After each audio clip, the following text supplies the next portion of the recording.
Hello friends, welcome to बुनियाद। आज हम लोग देखने जा रहे हैं जो हम लोग का कोर्स चल रहा है रिवीजन का, उसमें जियोग्राफी का लेसन 1 रिसोर्स एंड डेवलपमेंट।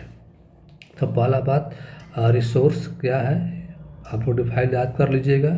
और इसमें कुछ नहीं, रिसोर्स को हम कैसे क्लासिफाई कर सकते हैं। यहाँ चार्ट ग्राउंड दिया हुआ है। यहाँ पर ओरिजिन पे 2 टाइप के, तो एग्जस्टिबिलिटी पर फिर 2 टाइप के रिन्यूएबल और रिन्यूएबल।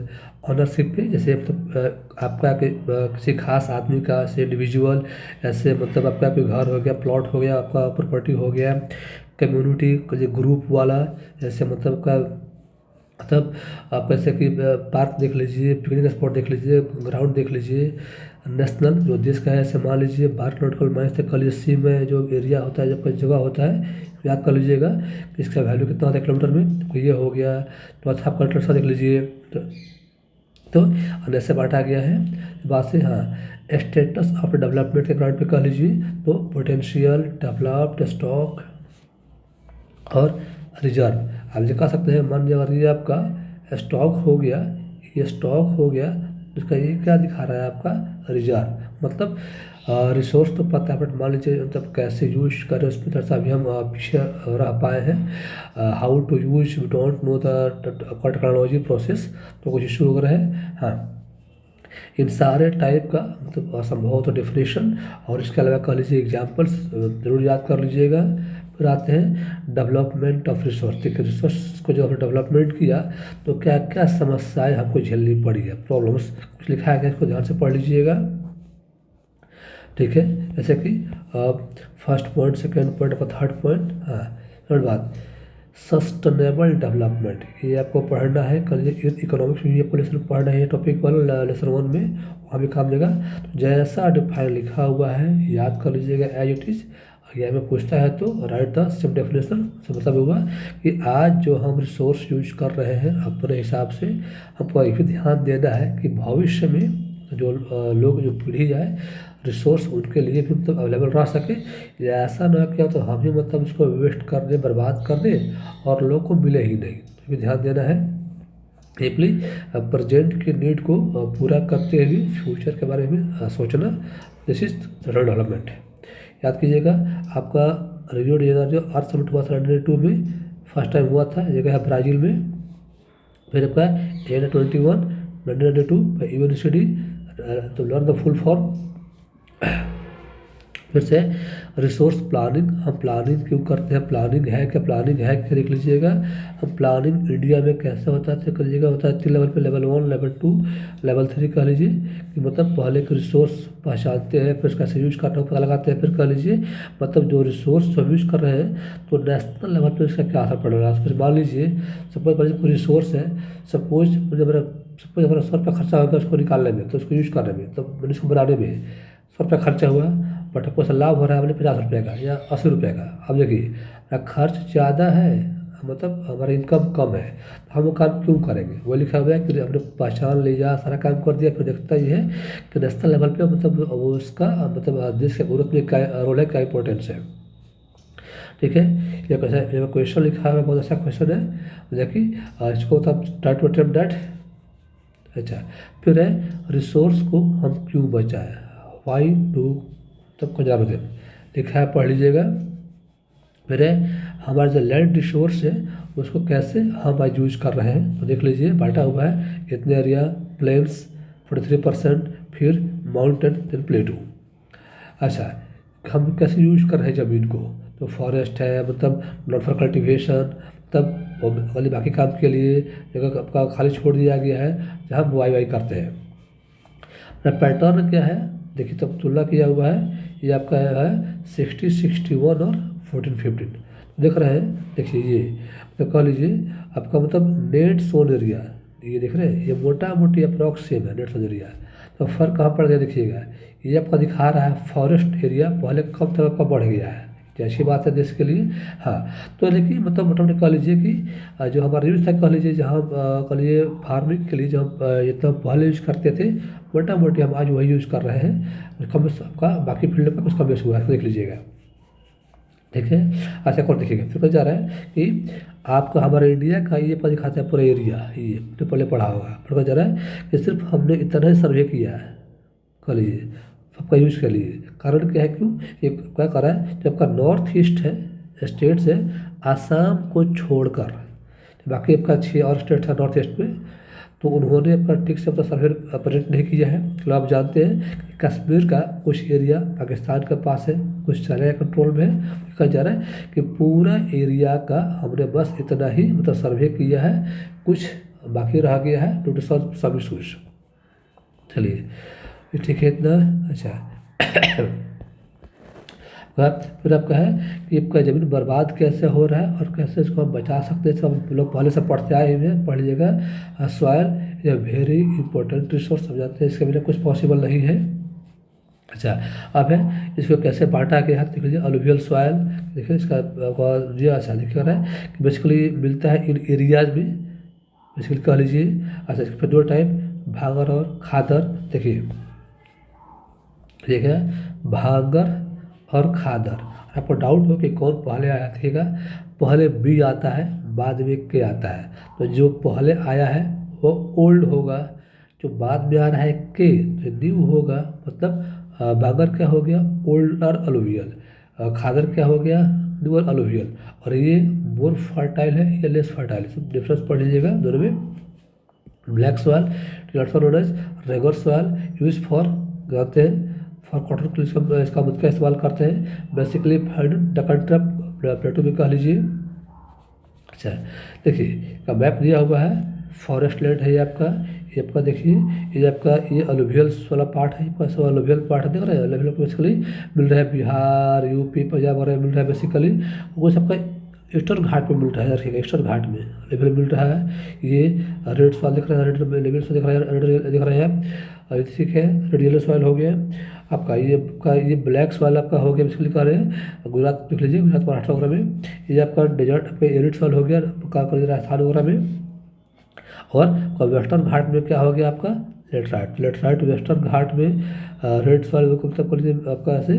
बेसिकली आपको दिखाई पड़ रहा होगा सेंट्रल और आपका ईस्टर्न प्लस आपका साउथर्न पार्ट में बेसिकली इसका इसका बेसिकली नॉर्थ और आपका इसको आप कुछ नॉर्थ ईस्ट में कुछ हद तक मान सकते हैं, तो वेस्टर्न घाट में मान सकते हैं, सॉरी ईस्टर्न घाट में मान सकते हैं इसको आप ईस्टर्न घाट्स में।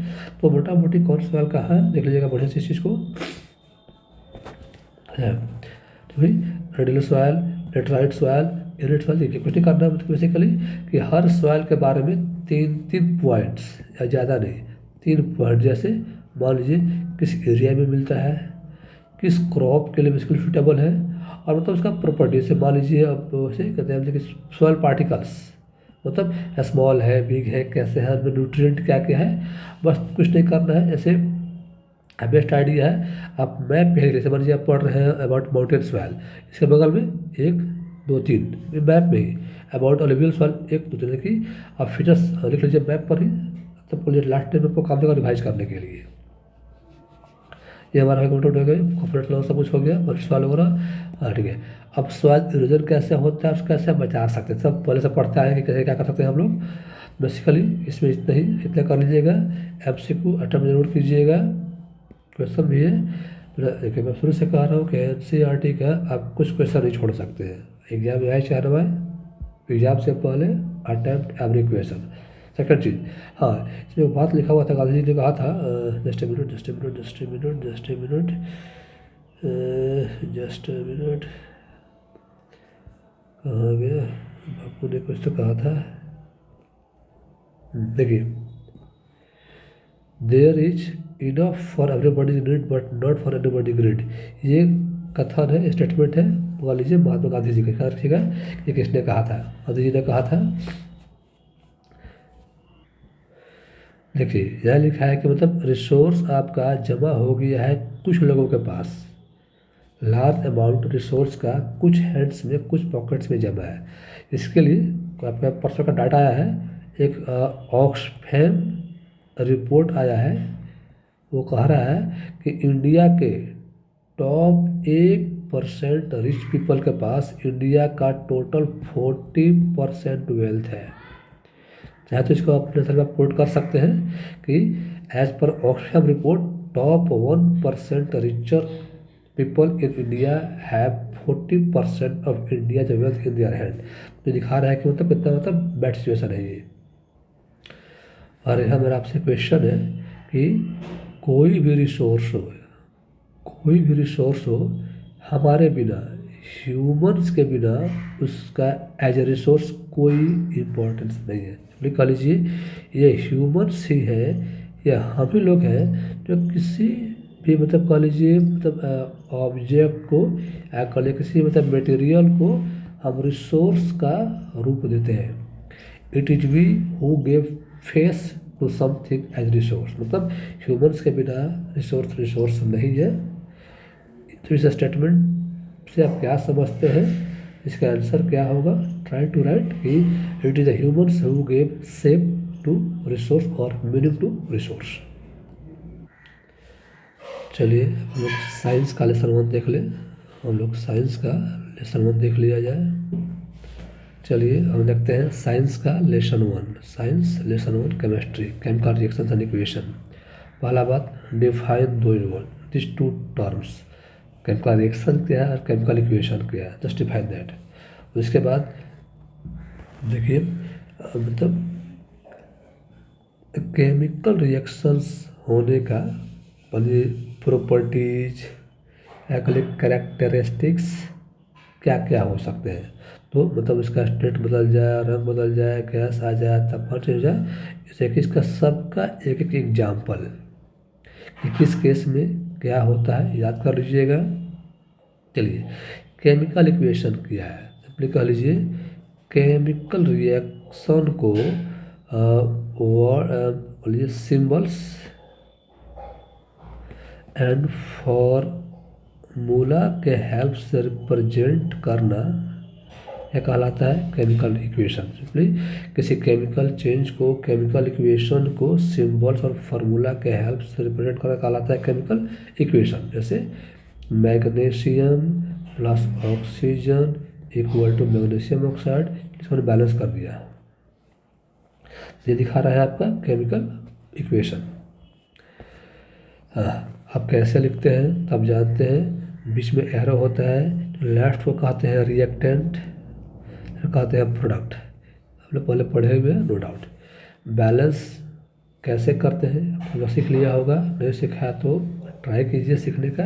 हाँ, बैलेंस क्यों करते हैं जो क्वेश्चन में पढ़ा होगा, to satisfy law of conservation of mass, ये फुलफिल करने के लिए हम इसको बैलेंस करते हैं। अब बैलेंसिंग कैसे करते हैं सिखाया हुआ है, आप खुद से इसका प्रैक्टिस कर सकते हैं। एग्जाम्पल दिखाता हूँ आपको। जैसे मान लीजिए कह दे आपका, वही समझिएगा कि Fe+H2O आपका फॉर्म हुआ था, मान लीजिए Fe3O4+H2। जहाँ भी डाउट हो कि कैसे बैलेंस करें तो देखिएगा, try to balance oxygen first. जैसे यहाँ आपका मान लीजिए आपका एक ऑक्सीजन है, यहाँ ऑक्सीजन एक है, यहाँ 4 हो गया है, यहाँ 4 कर देते हैं मान लीजिए, तो 4 हो गया, 4 हो गया।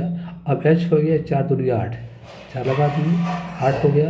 अब आयरन 3 है, 1 है, 3 लगा दिए।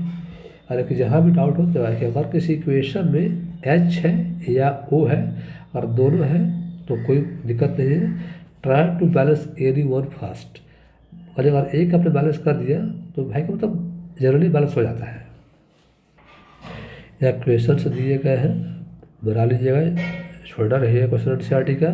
हाँ करा देखिए, हम करा बर्निंग से पहले हम क्लीन करते हैं मैग्नीशियम रिबन को, क्यों? मान लीजिए आपका मैग्नीशियम रिबन हो गया, और देखिए इसके बाहर कर लीजिए, इसके लेयर बाहर से कर लीजिए, इसके बाहर से भी आपको सबका लेयर जम जाता है साइड से, लेयर ऑफ कर लीजिए कार्बोनेट एंड ऑक्साइड। अब देखिए जलना है मैग्नीशियम को, वो तो अंदर आ गया, बाहर से लेयर आ गया, जलेगा ही नहीं। तो इसको तब हटाने के लिए, ताकि हम बर्न कर सकें मैग्नीशियम को, हम इसको साफ कर रहे हैं ताकि ये पर लेयर हट जाए, ये पर लेयर हट जाए। फिर आपका हमारा टाइप्स पढ़ना है, तो पहला देख ही रहे हैं कॉम्बिनेशन, मतलब अगर 2 रिएक्टेंट मिल के एक बन जाए तो कॉम्बिनेशन जुड़ गए, देख लीजिए ये मिलकर ये फॉर्म हो गया है। हाँ, दिस चीज़ को सेलेक्ट लाइन में रखेगा इस चीज़ को। ये क्या रहा है जैसे ही इस पे क्या मिलता है CO2, क्या बन जाता है कैल्शियम कार्बोनेट, ठीक है। इसी को कहते हैं वाइट वॉशिंग। आपने वाइट वॉशिंग कर दिया है, छोड़ दिया एयर में, पता है कि एयर में CO2 प्रेजेंट है, देखिएगा अगले वाइट वॉशिंग के देखिएगा एक आध दिन बाद तो पूरा वाइट लाइट आता है। वो कहाँ से आ रहा है, क्योंकि आपने आज आपने वाइट वॉशिंग कर दिया है, उस पर आपका CO2 मिल रहा है एयर से, नेचर से। आफ्टर सम डेज वो कहीं पे फॉर्म हो जाता है कैल्शियम कार्बोनेट, और दैट्स वाई स्टार्ट्स साइनिंग। तो लिखा है तो सेलेक्ट लाइन पे हमें क्या क्या मिल जाता है, क्या पास कराते हैं हम लोग CO2 तो रिटर्न टू कैल्शियम कार्बोनेट। ये देख लीजिए एग्जाम्पल दिया, बस सब देख लीजिए एग्जाम्पल। हाँ देखिए रेस्पिरेशन कहता है कि अच्छा जो पढ़ा होगा कि एनर्जी की अगर हम बात करें इस ग्राउंड पे, एक हम कहते हैं एक्सोथर्मिक रिएक्शन, एक कहते हैं एंडोथर्मिक, जहाँ हीट बाहर जा रहा हो, एक्सोथर्मिक, जहाँ हीट लग रहा हो, एंडोथर्मिक दिखाया जा रहा है। ठीक है, रेस्पिरेशन को क्या कहते हैं एक्सोथर्मिक, इट इज एक्सोथर्मिक, क्योंकि आपका एनर्जी बाहर निकल रहा है। और ये कैसे हो रहा है, ये पूरा रिएक्शन जो ग्लूकोज है O2 मिला ये फॉर्म हुआ, लर्न द रिएक्शन कम्प्लीटली। दूसरा है पहला का उल्टा डिकम्पोजिशन, मतलब देखिए फर्स्ट केस में क्या था, दो मिल के एक हो रहे थे, यहाँ पे क्या होगा एक टूट के दो या तीन बनेंगे, ठीक है। तो टूटना डिकम्पोज हो रहा, और इसको रट लीजिएगा एकदम बढ़िया से, और इस इक्वेशन को मतलब नाइट्रेट का डिकम्पोजिशन और फेरस सल्फेट का डिकम्पोजिशन, तो कैसे कैसे क्या का फॉर्म हुआ है तो फिर रट लीजिएगा बढ़िया से। चलिए फिर आप कहता है कह लीजिए थर्ड आता है। अच्छा अब देखिए डिकम्पोजिशन को हम कहिएगा तीन टाइप का है, एक कह लीजिए थर्मल और ये हीट से, एक कह लीजिए लाइट से, उसको हम लोग बोलते हैं कौन से फोटोकेमिकल रिएक्शन, कह लीजिए इलेक्ट्रिसिटी से, इसे हम बोलेंगे इलेक्ट्रोलाइटिक डिकम्पोजिशन। जैसे आपका ये लाइट वाला कहाँ हो जाता है तो देखो फोटोसिंथेसिस, यहाँ देख लीजिए लाइट से टूट रहा है और लाइट से ब्रेक कर रहा है, और इसके क्या करते हैं कह लीजिए इन ब्लैक बोर्ड फोटोग्राफी में, याद रखिएगा इस रिएक्शन का। लाइट वाला हो गया, बिजली वाला, अच्छा बिजली वाला देख लीजिए पानी का टूटना, मैं दिखा रहा हूँ आपको, देखिए कहाँ गया, हाँ ये वाटर को हम ब्रेक करते हैं इलेक्ट्रिसिटी के हेल्प से H2 और O2 के फॉर्म में। बैलेंस कीजिएगा कैसे मिल जाएगा 2 और 1, ठीक है। देखिए इसको हमने H2 को हमने ब्रेक किया है करंट के हेल्प से, टूटा है दो पार्ट में, देखिएगा H का है 2 वॉल्यूम और सरिया 1 हुआ, गलती हो गया था कुछ नहीं हुआ, और आपका O का है मान लीजिए ओनली 1 वॉल्यूम, तो ओनली आपका 1 वॉल्यूम है, इसलिए कहा था देखिएगा।